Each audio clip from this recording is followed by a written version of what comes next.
Assalamualaikum warahmatullahi wabarakatuh. Di sini saya akan menjelaskan tentang Al-Quran. Sebelum masuk ke pembahasan, kita harus tahu apa itu Al-Quran.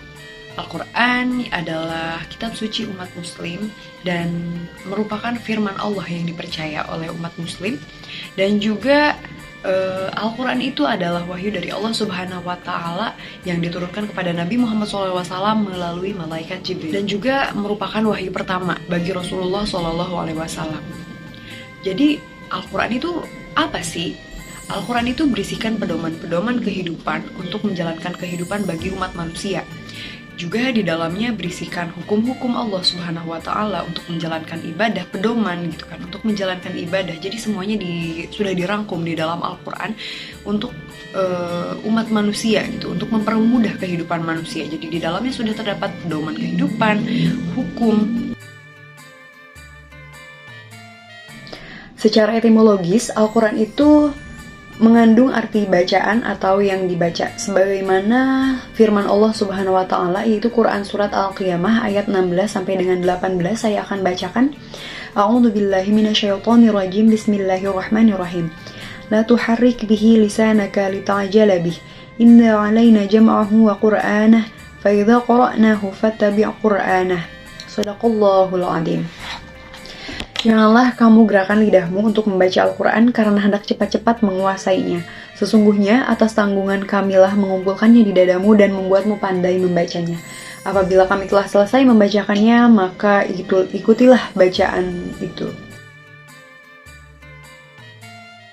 Selanjutnya adalah beberapa definisi secara terminologi. Jadi yang pertama, menurut Al-Zarqani, Al-Quran itu adalah lafal yang diturunkan kepada Nabi Muhammad SAW dari permulaan surah Al-Fatihah sampai akhir surah An-Nas.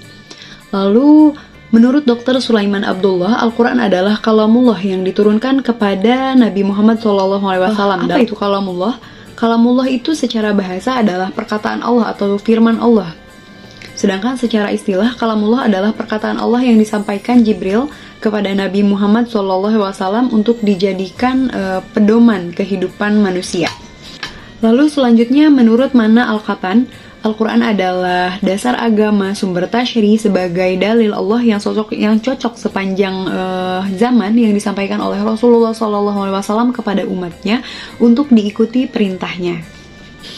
Lalu selanjutnya, menurut Safi Hasan Abu Thalib, sebagaimana dikutip oleh Romli SAW, Al-Quran adalah wahyu yang diturunkan dalam bahasa Arab dan maknanya dari Allah Subhanahu wa Ta'ala melalui wahyu yang disampaikan kepada Nabi Muhammad SAW. Ia merupakan dasar dan sumber utama bagi syariat. Juga disebutkan firman Allah Subhanahu wa Ta'ala tentang turunnya Al-Quran, yaitu Quran surat Yusuf ayat 2. A'udzubillahi minasyaitonirrajim. Bismillahirrahmanirrahim. Inna anzalnahu Qur'anan Arabiyyan la'allakum ta'qilun. Sesungguhnya kami menurunkan Al-Quran dengan bahasa Arab agar kamu memahaminya.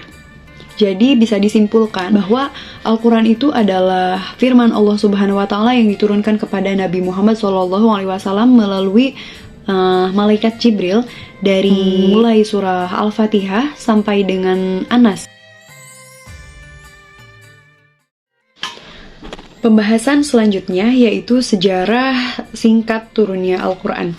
Jadi Al-Quran itu tidak langsung diturunkan kepada Nabi Muhammad SAW, melainkan ada 3 tahapan untuk diturunkannya Al-Quran. Yang pertama diturunkan ke Lauhil Mahfuz, yang kedua Baitul Izzah atau ke langit, yang ketiga baru ke bumi. Jadi proses sebelum diturunkan kepada Nabi Muhammad SAW yaitu turun dari Lauhil Mahfuz, sudah ada firman Allah Subhanahu wa Ta'ala, lalu diturunkan Al-Fatihah sampai dengan An-Nas kepada malaikat Jibril. Kemudian setelah itu diturunkan kepada Nabi Muhammad SAW secara berangsur-angsur selama 22 tahun, 2 bulan, 22 hari lebih tepatnya.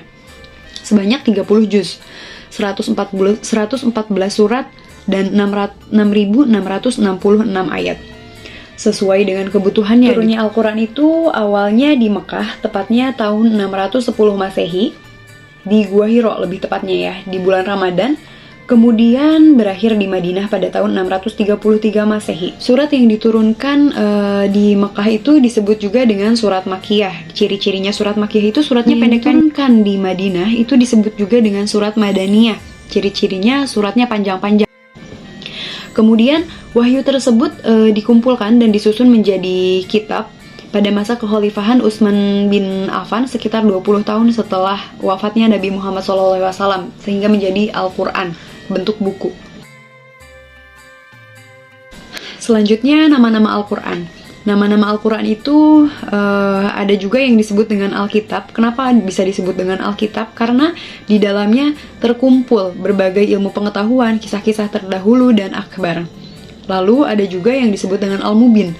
Al-Mubin itu dikarenakan fungsi Al-Quran adalah memperjelas yang hak dan yang batil, sebagaimana telah disebutkan dalam kutipan ayat pada nama Al-Quran sebelumnya. Lalu ada juga disebut dengan Al-Quran. Kenapa dinamakan Al-Quran?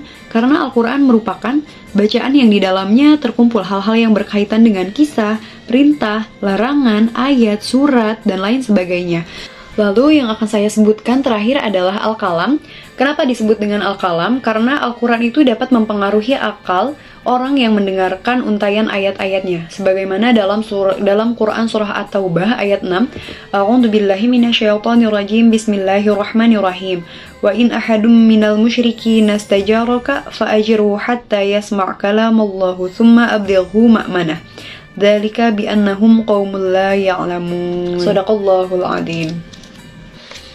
Yang artinya, dan jika kaum musyrikin meminta perlindungan kepadamu, maka lindungilah agar dia dapat mendengarkan firman Allah.